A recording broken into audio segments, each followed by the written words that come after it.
Devin and Morgana have been celebrating midlife love by getting married 100 times in 100 countries.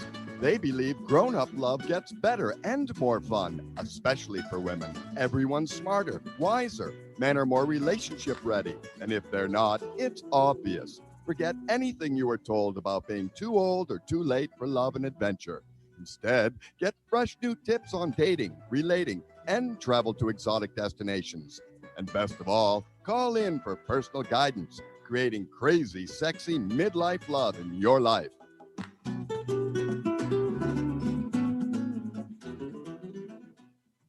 Hello, this is Morgana Ray with my husband, Devin Galladay, the handsome. She pronounced my last name correctly. So yeah, I'm one of the few. Yeah, I'm feeling pretty good about all that. It's as if we've met each other. Right. So just to be clear, I've had a crown put on my tooth.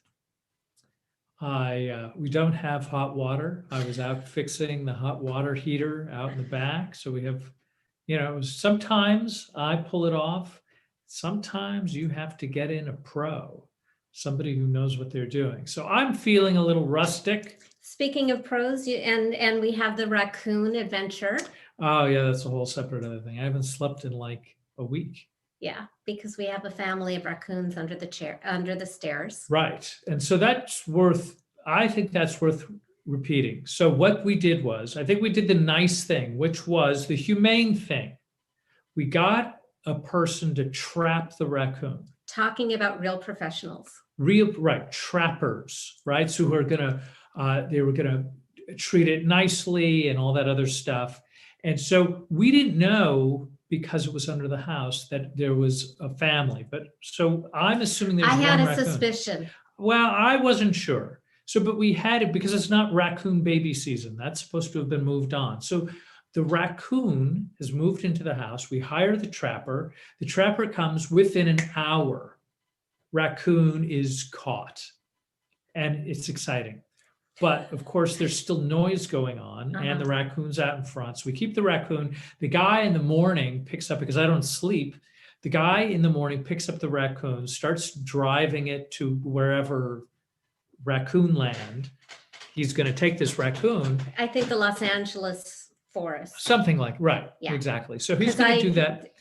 One of the ways I know that Devin loves me is he researched a way to take care of the raccoon situation without hurting the raccoon, knowing how I would feel. Right. And knowing full well that I probably would have come to my own different conclusion that would have been less friendly. And I'm glad that we did it the way that we did it. But so at some point, I say to the guy, because he calls me up, because, hey, I've got your raccoon. It's great. I'm going to be leaving here shortly to take it to this place. And I said, that's terrific. But I think there's more raccoons, because I think I hear them. I think they're squealing. And he's like, oh, yeah, no, I didn't think it was possible. So he checks, sure enough. Nipples? The whole nipples on fire. Yeah. And so he goes, and he's like, oh my gosh. So now it's a rigmarole. So the guy comes in, crawls under the house, and he's like, I see them. And they all climbed up in the walls. So they're not coming out. You keep talking. I'm going to look up what a raccoon signifies. You keep going. Oh, in terms of magic? Totem, yeah. Okay, so the raccoon crawls up in the walls. They're gone. He's like, I saw two, but I have a feeling there's three. And so the only thing they can do now is take the captured raccoon and put it back in the house, which is, who wants that? That was the problem, was having the raccoon in the house. But then what they do is they spray a male raccoon musk into the house, so because the raccoon male will kill everybody. That's what the male raccoon, even though they're adorable and cute and they do little human things with their hands, exactly, great minds think alike. So the raccoon does human things, and we think it's adorable, but they're crazy and they're problematic. I thought ours was cute. It's beyond to come cute. in and be a pet. Right. Yeah. No. I saw the video of the guy who was feeding 30 our house raccoons. and eaten our cats. Yeah. Well, that's why we didn't let them. Right. So there's only so far my generosity of caring for your feelings goes. So anyway, they let it in and they spray this special musk, which basically puts the mother raccoon in flip out mode because she knows the male raccoon is going to cause havoc. And then so she has to lead the baby raccoons out one by one because they're too big to like do something with all three of them. But it has to find a new location. And then it has to escort each one by one to the new location and leave them there. This is such a Los Angeles story.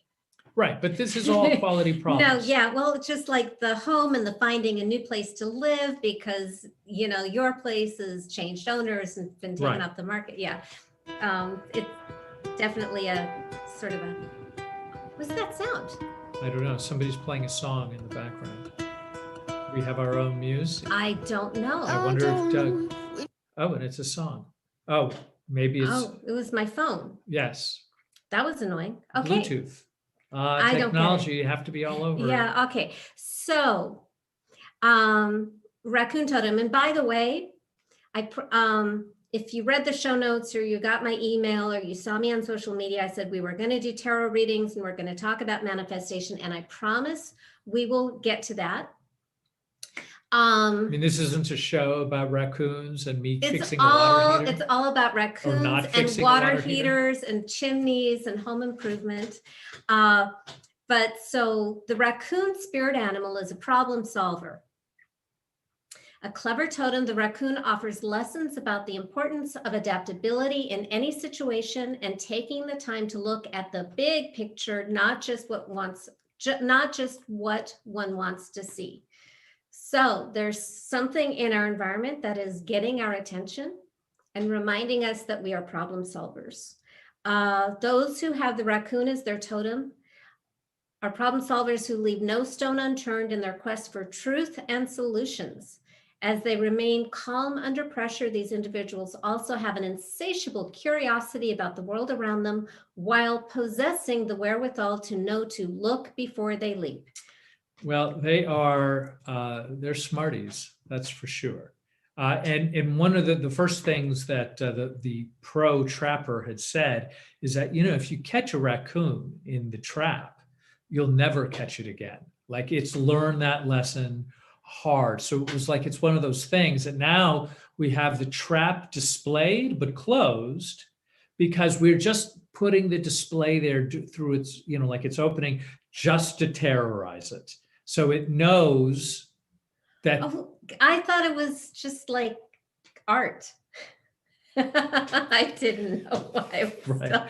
No, it's to terrify the raccoon to realize, I should not come back. Okay. So that's what the hope is. The hope is that this raccoon will not be coming back, will take its children. Yeah, no more cat food left out after dark. Except for the bowls that are out there. Well. Right now. Except for those.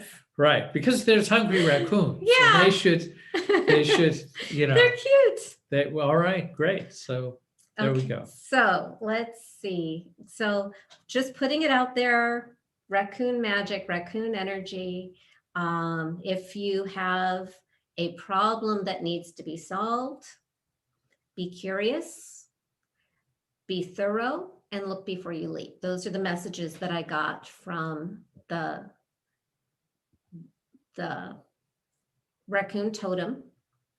And I would also say, and trust yourself to be smart and do the necessary research and due diligence, and that you can solve whatever problem is in front of you. So I did a little tarot reading inspired by my husband last week, which you're also going to have to do your own.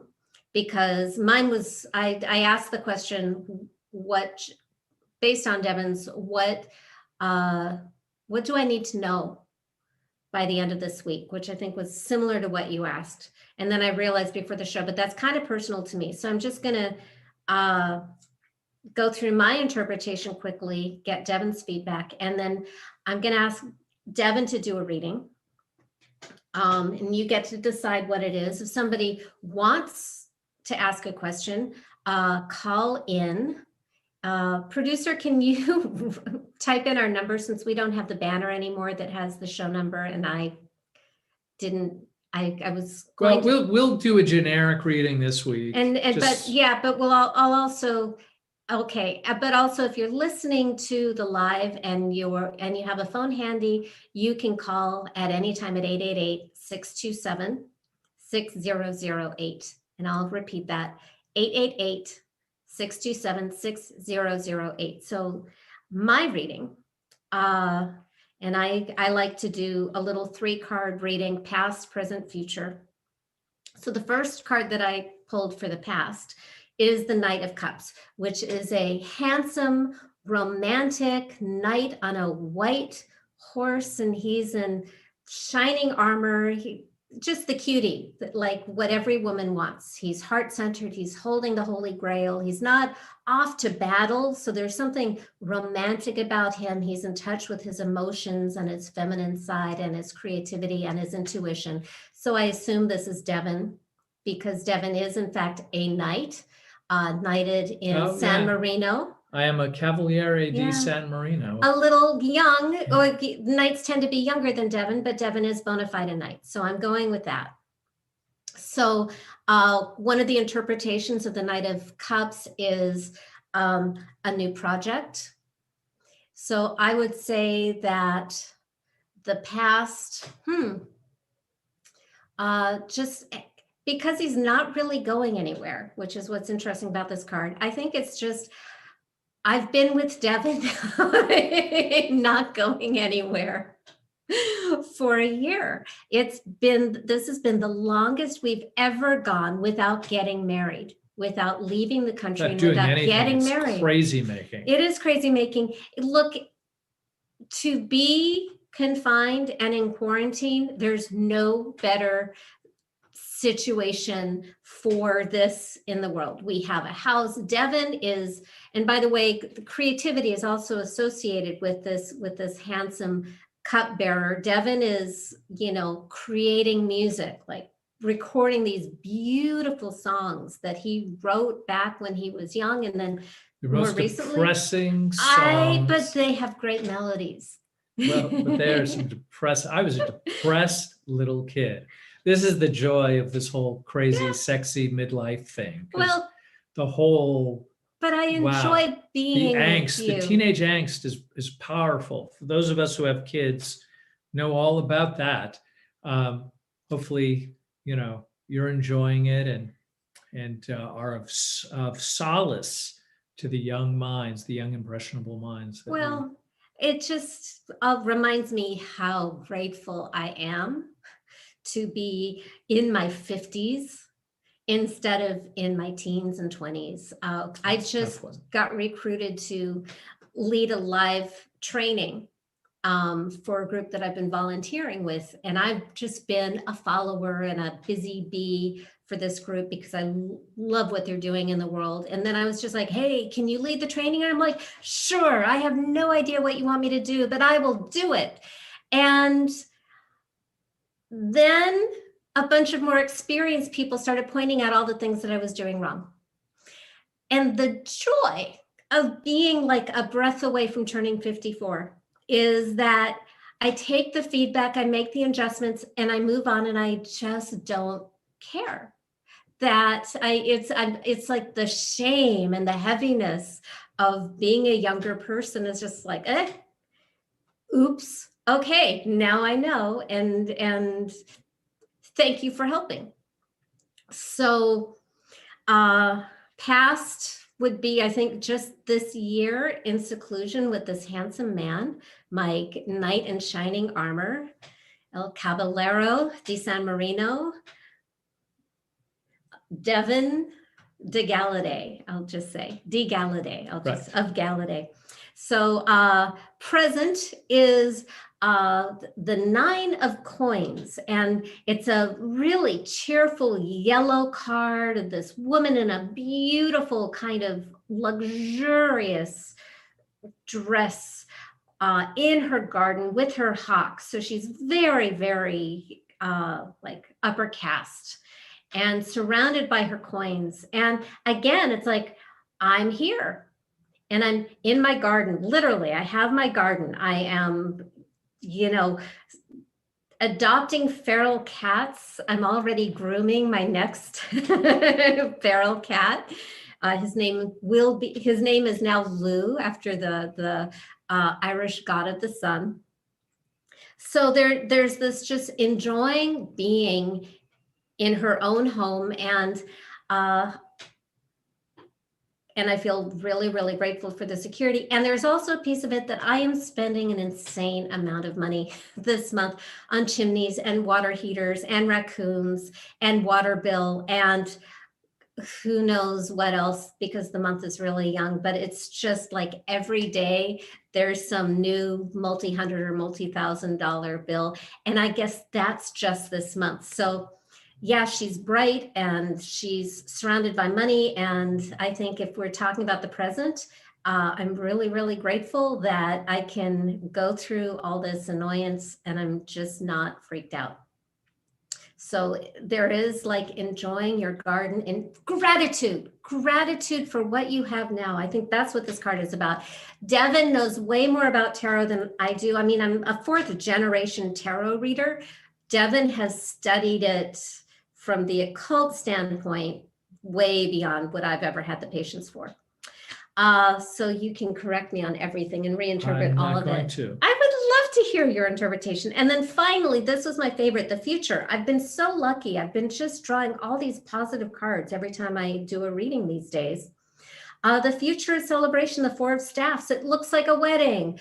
Hey, Devin, want to get married? So there's a wedding in our future. But since I asked about by the end of this week, I'll just say there is some kind of celebration coming, some lovely thing that I have no idea what it is, which is what makes it all the more fun. And it has that sense of home to it, which again makes sense since we aren't going anywhere. All of my cards are kind of pretty static. So maybe there's just, celebrating something at home. And we'll find out what that is. So that was my personal reading. Well done. So, I mean, honestly, what I end up doing, just as Morgana wants me to do this, I wouldn't. That's me. So, but here we are, and happy wife, happy life. And let's read some tarot cards. Okay. But so here's the thing. When my lovely wife is doing her own reading, the way I tend to teach it, this is just the way it was sort of handed down to me, and I think it's important, is that if you, let's say you're at home, you can either study. You can have intuitive experience of the cards. Great. Either one of these things is fine. In other words, if you buy a book and you memorize all the contents of the book, and that's the way you want to do it, big thumbs up. If you intuitively hit all the cards and you come up with completely different understandings of what a traditional reading might be, great. Love it. Run with it. If you decide that you're going to be this intuitive person in the beginning, and then later at some later point, you're like, I'm going to be the master occultist, then go knock your socks off, right? Like, to me, it's not about that. But so here's the way I come from it, that the 78 cards in the deck are, in my humble opinion, connected to Kabbalah, the original sort of like occultist thing of 72-8 sort of like philosophical, spiritual adventures of the individual.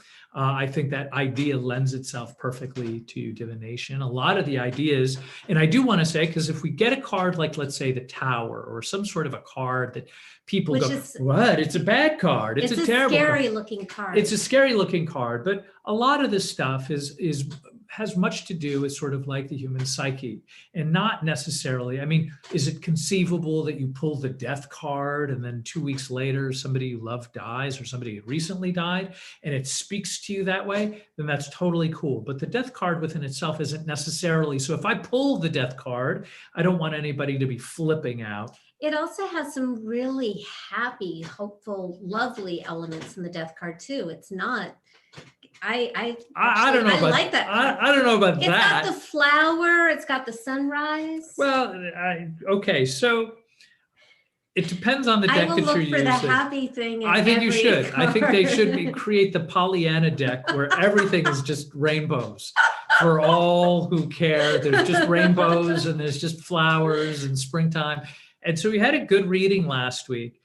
So I'm not all saying all this to, freak anybody out or not freak anybody out. Matter of fact, what I did, because I didn't want to spend like a half an hour shuffling the deck as I did last time, I kind of pre-shuffled it. And the question this week is really, You don't want to show off your like old no, card shark tricks? no, Oh. no, we've already done that. Okay. It's too much. It's too much aggravation. And so the cards are going to be, they're going to be whatever they are. But the important thing is, the way I kind of tend to look at it is there is a little bit of intuition. There is also a little bit of traditional understanding. And then there's sort of like a higher level occultist kind of thing. But I'm going to read this sort of a general thing. This is going to be our hit of the week. The hit of the week is what can we do to sort of like fit into our universe a little bit better? So I don't know if that's a question or a directive or something, but we're always looking for ways to live a happier life. So that said, the first card we're going to get is, so Queen of Cups. What do we see about the Queen of Cups? If you notice that she's sort of like right on the shore, and she is wearing sort of this kind of very watery cape. She's gazing into sort of like what I would consider to be, all the cup cards have sort of, cups on them, things to hold water, liquid, fluid. And she has one that sort of like has a cap on it. And if you notice over here, there is some angels on either side of the card. She's wearing a crown, so she's sort of glorious. She's sort of at peace and loving and sort of happy, and she's on the shore. And I would say fairly content. Very still. Yes, the water is very still. And so we have this sort of mermaid kind of thing. My screen is twisted around. And not everybody's going to be watching the video. Oh, okay. Well, so anyway, at the bottom of her throne, there's sort of like a mermaid, angelic cherub kind of thing on the half shell at the top there. Kind of like Aphrodite has the half shell. Yes. So one of the ways we can look at this is sort of like, this is the water of water, this card. In other words, from an alchemical standpoint. And so the water of water is how do we describe it? It's like the flowing of the flowing. It is the feminine of the feminine. One of the ideas that we come away with, at least that I do, is this deals with the idea of Bria, which is connected quite intimately to this notion of Binah. And Binah is sort of like the divine mother, the divine feminine. So when we talk about the Queen of Cups. And that's Kabbalah. Yes. And what is Bria? These are terms that it's too much to go in it. We'd be here for 45 minutes. Okay. But really what we're talking about, the most important takeaway is that in general, when we talk about Binah is the dark mother of potentiality. Again, we're getting into a much heavier question. I'm just helping. I know. Thank you for opening that really impossible door to close. Basically, you can look at Binah as the divine mother, and she's the creator of all things. And that creator of all things is actually really quite wonderful. And from Binah's perspective, all of her babies are wonderful and perfect. And so before we get to Binah, there's just the endless, not the endless, but it's sort of like all pure potential, all this, like everything is possible. And so Binah starts carving out little niches of the perfect light to create specific things. And so some of the things that she created is happiness and singing birds and whispering winds and all that other kind of like fun, romantic things. But she also created limitation, right? So she created things like death, and she created things like chaos and challenge and dismay and hopelessness. And so Binah looks at these. She loves all of them. Yeah, she loves all of these things. They're like her baby raccoons. Right, exactly. She loves I don't have to like baby raccoons, but for sure, this particular queen does. But because we're talking of the water of water, you can look at it from the standpoint of this is like the fairy princess of all fairy princesses, but the sort of like the adult version of that. She is solid and strong and smart and intuitive, and she's solid all the way around. She is capable of walking into any circumstance or situation. And this, if we're talking about you, then this may be much more about you. But this particular card is sort of like the present time. So in other words, there is a lot of love, there is a lot of hope, there is a lot of flowing and sort of like ease of consciousness and ease of movement. In other words, there isn't something that is sort of overbearing in this particular moment, which is a good thing. But remember, the human consciousness is this up and down thing. But right I now, like how she's looking at the cup instead of looking at us. There's something very introspective about her. well, very frequently you're going to find on most of these court cards, at least in the Rider-Waite deck, that they're going to be sort of hypnotized by their own element, as it were. And so this card is no different in that particular standpoint. So if you are thinking about, well, okay, so what's happening now? You can overall think of that, even especially if you're like, but I'm having a terrible week.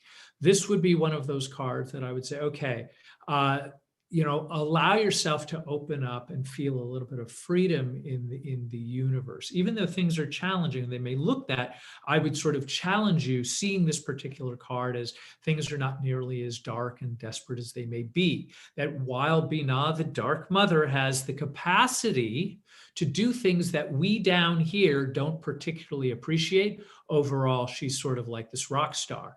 And frequently when we talk about, sort of like the older female, in other words, we also think sometimes about fertility with this particular card. So if you've been trying, many blessings here.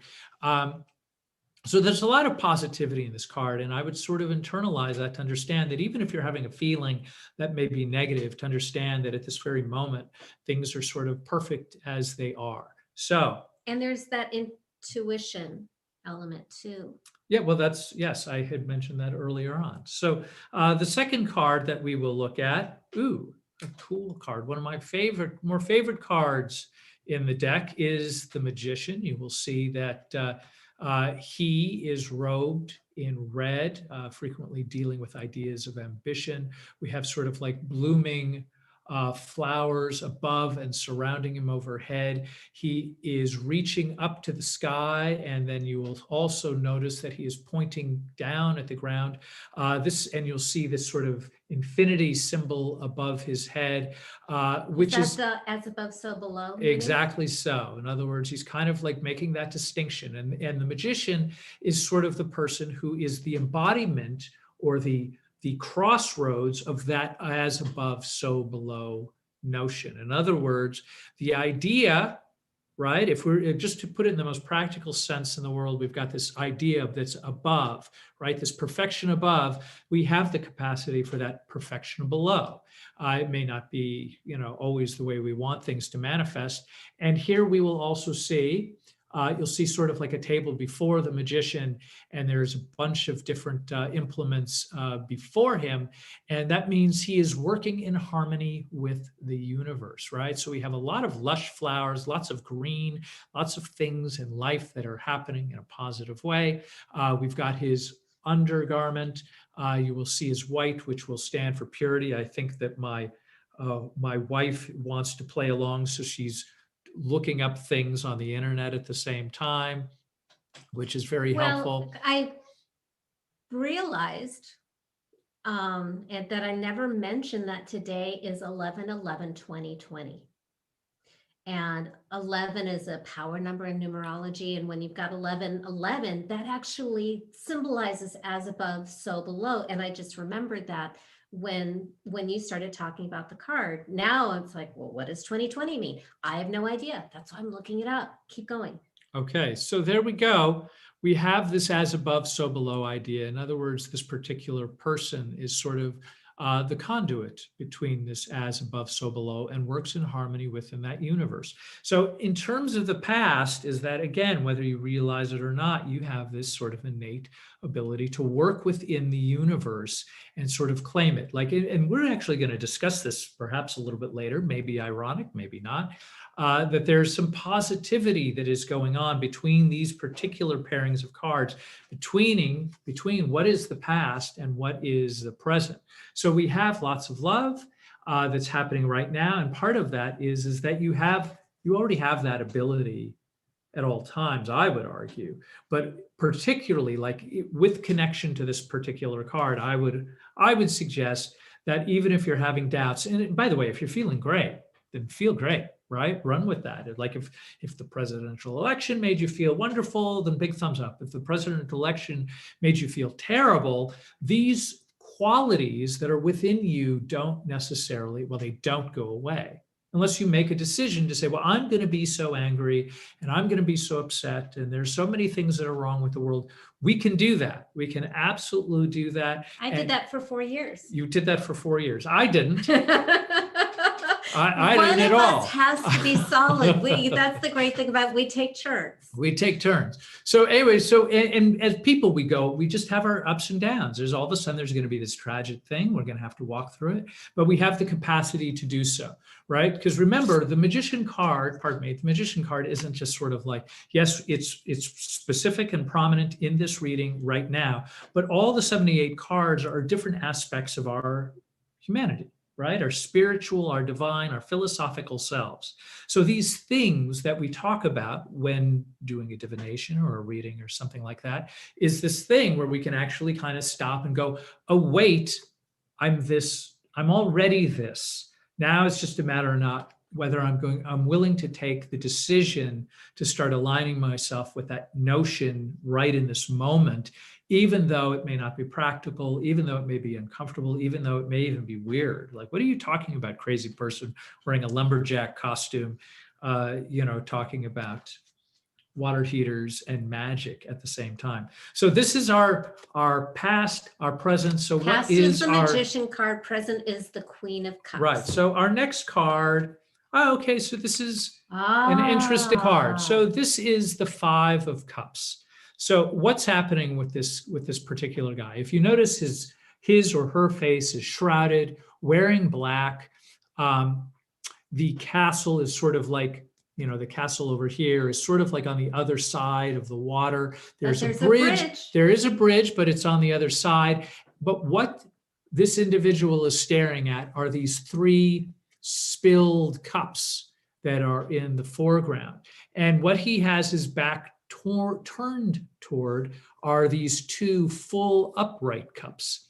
And what's really important about this is sort of the card that I call, everybody at the party gave me a hug, but except for this one person. And now I'm just going to think about the one person who is not supporting me at this party. And I can't get this one person, even though 30 other people hugged and kissed me as I came through the door. There's this one person. So I'm going to pay attention to these 3 cups that are turned over and tossed to the side, where I have 2 full ones that if I only turned around, and maybe if I turned around, I might see the bridge back home. But perhaps this mourning individual is taking their time to sort of like pay attention to the thing that they didn't get while not acknowledging what they already have. It's sort of like, for me, it's also one of those definitions of fear. And I forgot where I was going to go with that definition of fear. Oh, fear is sort of like losing what you have, or the fear of not getting the thing that you think you deserve. And so I think it's a little bit of a heavy card, but if you are happening in this week, where all of a sudden more happens in this week, where all of a sudden you are like really going to be fixating or only seeing the thing that didn't go your way, then obviously really what the answer is start recognizing your abject power that is already there. I don't mean to block my wife's face. It's okay. And understand that perhaps with some of your own intuition and your creative harmony within the universe, that you may be able to turn around. A change of perspective. And have a change of perspective. Ooh, that was a great reading. Well, anyway, so that's what we've got for this week. I wish you guys, and by the way, if this was like, oh my God, if you had that moment right now, then you should let us know about it. And we can talk about it, because we love that. Because I want everybody to lead good lives. And that's sort of what we're doing here. So we're going to be talking about manifestation, because this is kind of a thing that Devin and I could talk about for 12 hours straight without a break. A lot. But if you have a question about the cards or manifestation or anything, you can call us at 627-6008. And if not, as I said, we can talk forever. We have the gift of gab.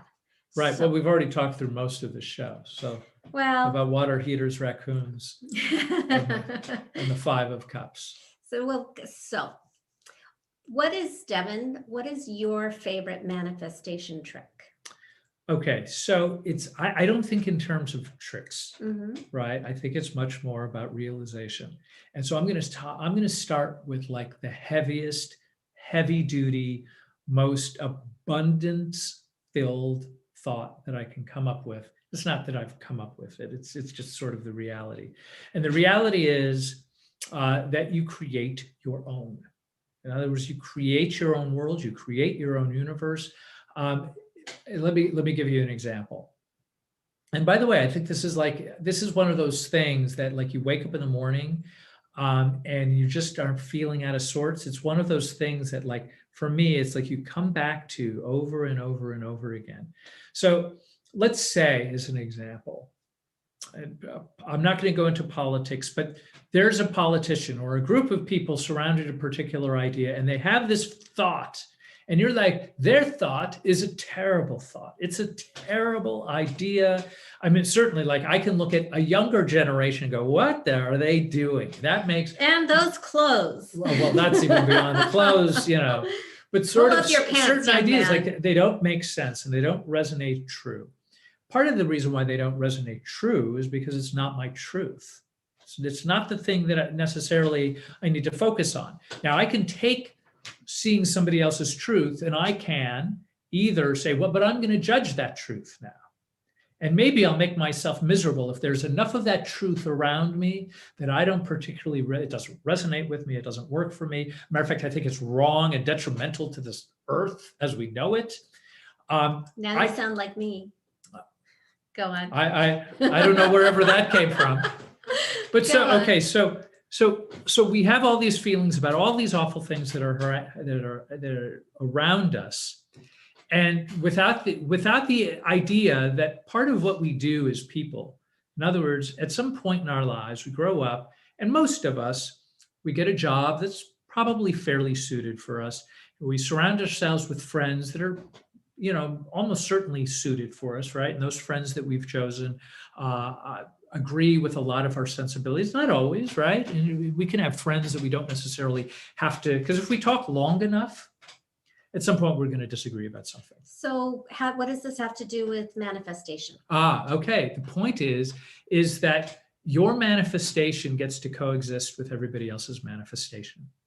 And what that means is just because there's an idea out in the universe, you don't have to run to it. You don't have to glom onto it. You don't have to try it out. You don't have to embrace it. You don't have to do anything. What you get to do is really focus on who it is that you are, what it is that you want out of your world. And this is something that you do on your own, right? This is like, if you want to manifest something, you have to know what it is that you're hoping to manifest. So you may need to meditate. You may need to sit down and make a list. You may need to kind of look at what your life has brought you up to this point and have a rough idea of, oh, where am I headed? What does the next few years look like, right? So as an example, for us to get married, we didn't need a ton of money. And the average cost of weddings in California is something like $35,000 or $40,000, some crazy number. I looked at that and thought, this is ridiculous. But people do that. Towards the house. Most people, normal people do that. Normal people do that. Yes. So you have to decide why you're doing that. You want to talk about manifesting something. What are you attempting to manifest by having that big fancy wedding? I'm not saying you shouldn't. Well, you got to have yours. And the joke is, even though am my father's daughter and I was too cheap because I was like, I'm 47, I'll have to pay for it. I'd rather buy a house. And then the cosmic joke is I've had more fancy weddings than anybody else in the world. They were just given to me. Right. And so the idea, part of that manifestation is about taking action towards the goal. right? In Mhm. other words, if somebody were to say to me, oh, you want to get married 25 times in 25 countries, how are you going to do that? And if I came with that idea of, oh my God, how am I going to do that? I would probably be petrified by the number 25. I'd probably be petrified by weddings. I'd probably be petrified by relationships and long-term relationships, because there's all this stuff. And so how do I deal with all the stuff? Because the stuff is the stuff that overwhelms me. Right. So the idea here is, in terms of manifestation, is you take, matter of fact, our dear friend Rebecca, who has appeared on this exact show, told me a number of years ago when we were having like a heart to heart about life. She said, "How do you eat an elephant? One bite at a time." And Oh, that's that what you sounds like do. her. Yeah. Right. So that's what you do. In other words, if you want some manifestation, right? Let's say you can't afford a car. You can't go to school to get the job that you want, but you have an idea that I want to be, I don't know, a veterinarian, pick anything. I want to do this thing and I can't quite see my way to getting the thing. So how do you manifest that? What you do is you take some tiny action that you can Baby do, step. tiny itty bitty thing that you can take to move that ball forward. And maybe it's like, okay, so I need to go to school to be a veterinarian. That's fine. But I didn't have good grades. That's fine too. But I don't like animals. Okay, so that's a poor choice. We'll remove that one from the equation. But let's say you like animals, you want to be a veterinarian. What's the first thing that you can do that costs you no money when you don't have necessarily money? Well, you can volunteer to like pet the animals at the shelter, or be a volunteer at the shelter, or work at a shelter and actually get paid. I would say baby steps. It was just like when you put yourself online without any expectation of meeting anybody important online, but you were just doing it to like create the energy that, hey, I'm looking, universe, hello, open for business. Right. That's just a manageable baby step. And the smaller the step is, the less fear and the less resistance there is. And then every time you accomplish it, you have more confidence and more excitement to take your next step. Right. And so those things, and by the way, some of those, maybe it's volunteering somewhere. It might be like, well, I'm going to call up a veterinarian school and find out how much it costs just to have that information. Okay. Because the number is at least part of the goal. Yeah. Right. The number is, okay, it's going to cost X amount of money to do that. And what kind of financial aid and what kind of, special scholarships? There's many groups. There's all kinds of grants. There's all kinds. Again, we're not talking about going to school. We're talking about getting the thing that you want, because most of our larger dreams are scary.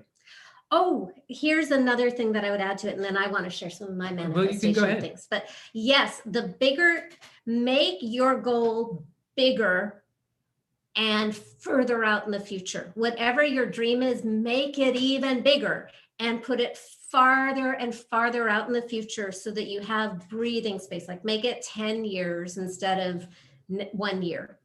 So the more breathing space you have, the less resistance you have to taking baby steps now. And baby steps will get you to bigger than your dream faster than taking giant steps to a smaller goal.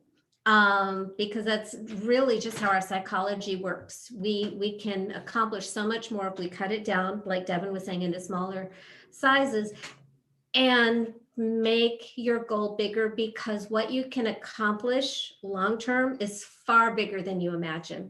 And it's so much fun to discover. And it often, in my experience, happens earlier than you expect, but put it farther out so it doesn't freak you out and stop you. It creates less of a safety resistance. Like last week, I was talking about change happens at the speed of safety. If you put it way out in the future, then you're safe right now, which means you can move forward now. Other really easy manifestation things that have worked for me really well. And before I go into what I had in mind, I know, Devin, we have a jealous cat who is just dying for attention. Because I'm also a cat wrangler and I miss this guy. Yeah. So he's here bothering everybody in a good way. Yes. For somebody who hates cats, you're very, very nice to them. Yeah, I need to change that. Please go on. Manifest something. yeah, Can I manifest well, no cats in this radio show? The less attachment you have, the faster things come, because again, attachment is fear and fear pushes. So, I like to not micromanage what something is going to be. I like to know what I want. It usually lands in my gut, but I may not know the specifics. Not knowing the specifics is really, really great because it makes it a game. That's why our getting all these weddings and getting married has been so much fun and so easy, because we really didn't care how it happened. And I would have been fine just sneaking into churches in a $20 Ross dress for the rest of my life with like nothing else. And I would have been fine. So that's true. That's why I picked you. Yeah, I'm a cheap bride. Right. Right. But by the way, that's part of the manifestation deal. Part of the manifestation is, and this is just a little sidebar when we're talking, because a lot of what we talk about is love and relationships, is that, once you've dated for a little while, you start getting a better sense of who it is that's like you are willing to deal with. What do you want? You know what I mean? Like you start developing sort of like a sense of not only who it is that you are and what's going to help you thrive, but who's going to be a better match for that thing. I mean, don't get me wrong. Sometimes we need help in sort of like sussing those kinds of things out. But I think it's important to understand that I think to some degree we manifested each other for each other. I would offer a really feel good, easy, incredibly powerful little home experiment. Something that I do daily that has been amazing in the effectiveness in my life, which is every single day, I write a gratitude list for things that haven't happened yet. It's a good one. A gratitude list for things that I want that may be wildly out of my control. And then I will take any action that I can that's in the ballpark to like help the universe help me get what I want. But practicing what I call preemptive gratitude is easy peasy. A really, really good practice every morning is to just make a list of everything that you're grateful for that is coming in the future. And I do it in that kind of light, grateful way without, again, the feelings of desperation tend to be repulsive. So make it fun. Make it fun to just like be grateful for a great day and you have no idea why it's going to be a great day. Be grateful for your next ideal client, even though you have no idea where that person's coming from, or next dream job or vacation or wedding or whatever, just start practicing preemptive gratitude for the good stuff that is coming is really, really magical, and it's easy and safe and anybody can do it. So that's one of my favorites. All right. Do we keep going with this? I will check with producer. How are we doing on time? No, I think we have time. Okay, I think we can certainly cool. go to the top of the hour. So let's see. There was the preemptive gratitude. What else was there? So we started the hour and I know it sounded like it had nothing to do with manifestation, but we're talking about Devin's tooth and we're talking about raccoons. And I think I mentioned the chimney and the water heater and all that kind of stuff. I also have mentioned, I've shot videos about being a weed witch and gardening and pulling out weeds and just imagining everything that doesn't belong in my life every time I pull out a weed. It's a very kind of Hecate, dark goddess, making decisions and choosing what doesn't get to live in my life. But all the stuff that we're doing right now, which seems like, oh my God, I can't believe how much I'm spending, doesn't stress me because it is part of building a bigger container. And we have all these energy leaks that are really distracting and really unpleasant. Cold water, toothache, noisy animals keeping us awake. That beautiful chimney that we've had for 5 years. Oh, sorry. I'm just nervously shuffling cards. and making a lot of noise. The chimney that hasn't been fixed since we bought the house. So it's like, I love the feeling of just like checking all those boxes and plugging all those energy leaks, because 2021 is going to be wonderful. Like 2021 is going to rock, and there's going to be a very different energy to it. And that's why I am plugging the holes now for a container, for a vehicle for 2021. And that is powerful magic, like dealing with the tolerations that you can live with, And last week I replaced burnt out light bulbs. You can live with burnt out light bulbs for a really long time, and you don't notice how much it takes away from you settling for that. Because whenever we settle, we're telling the universe that we don't deserve better. And it's ridiculous. It's ridiculous how insidious it is, how subtle it is, but what a big impact it has. So every time you just make your life a little better, and start with the easy stuff, with the burnt out light bulb or the towel with the holes or whatever, or cleaning the house, ripping out the weeds, to have a prettier environment or whatever makes you happy. It just releases so much energy. And that's when really cool stuff happens. So I have another tip. Yeah. Okay. So this is this is like, in other words, the first tip was like a big psychological giant thing, right?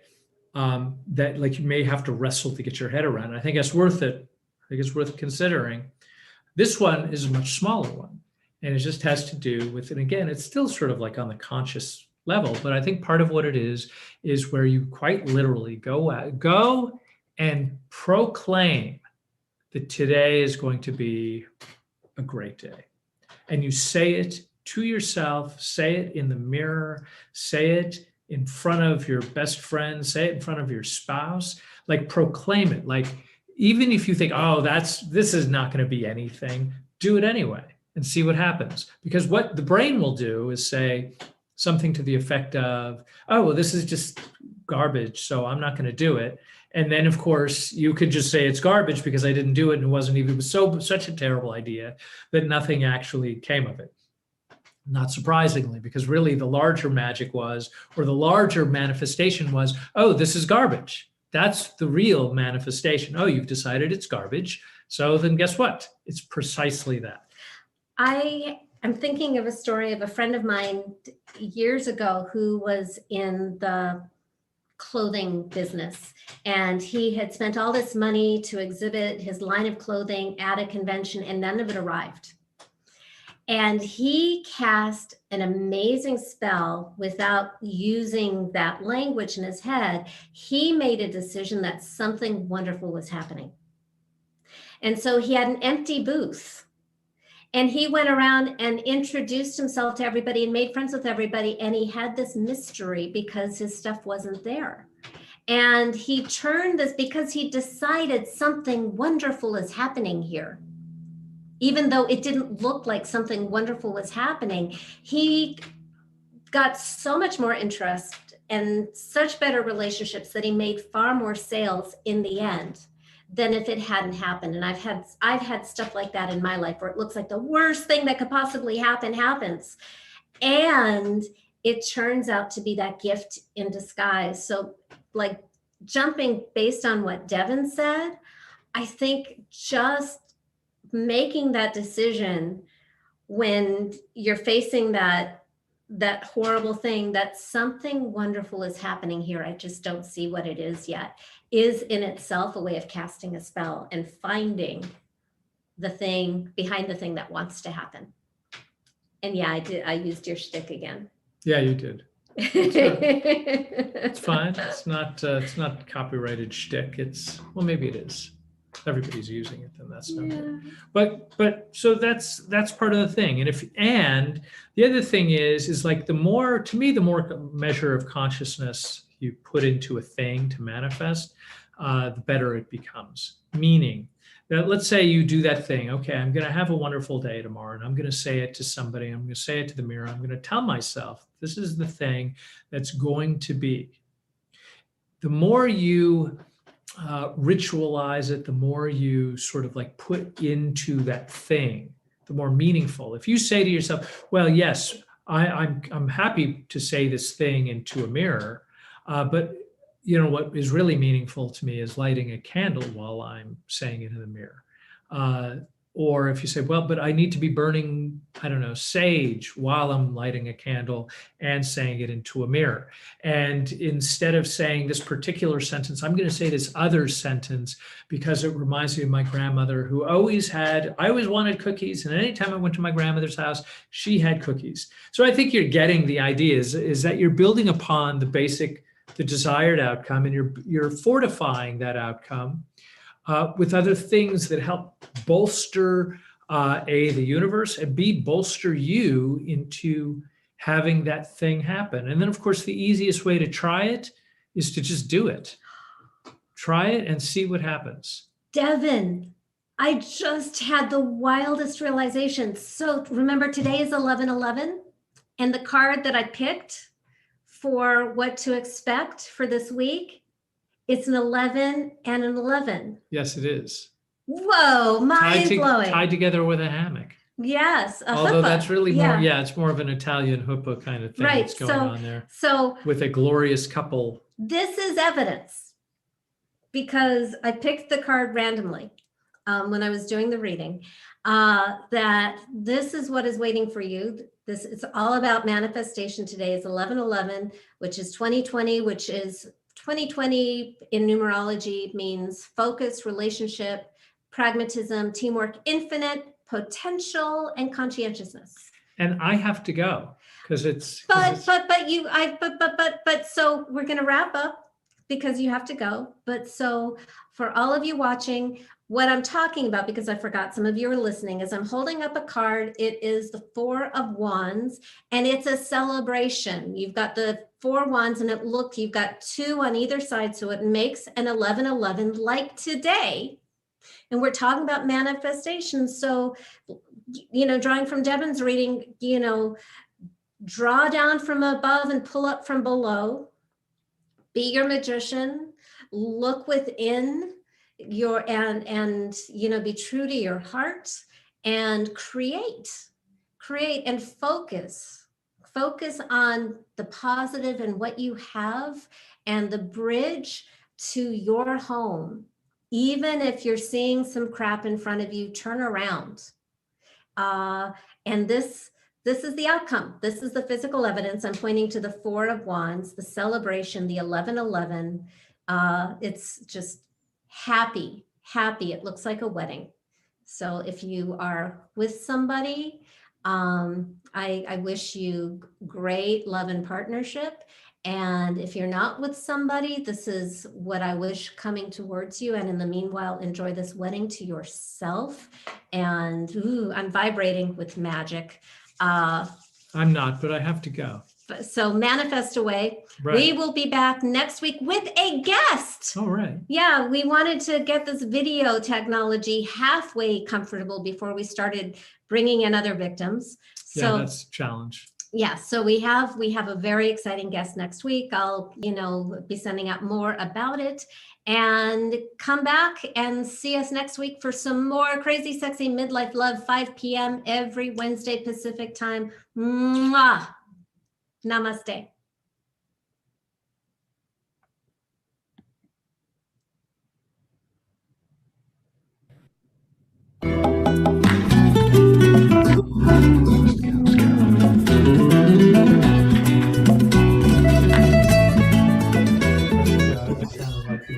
Thank you for listening to Crazy Sexy Midlife Love. Please sign up to join our free love family at crazysexymidlifelove.com to get alerts to live shows, call in and ask questions, or just listen in. And ladies, don't forget to download Devin's free ebook, Women Are Smarter Than Men and Other Secrets Marriage-Minded Women Need to Know. Also available at crazysexymidlifelove.com.